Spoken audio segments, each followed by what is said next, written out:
Yeah, okay. Bring it in. Okay, does it zoom? Look, check out Sarah's freaky eye. Cut it out. Come on, show the camera your eye. It's for YouTube. Look, we were just sitting there an hour ago, chilling out, and one of Sarah's eyes turned a totally different color than the other. Come on, it's for YouTube. Sarah? Sarah, you okay?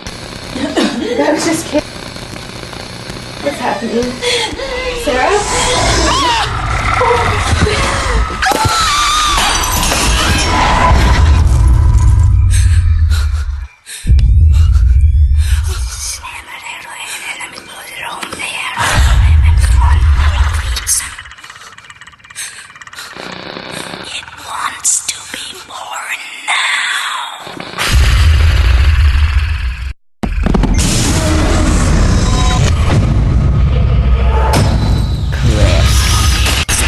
Wants to be born.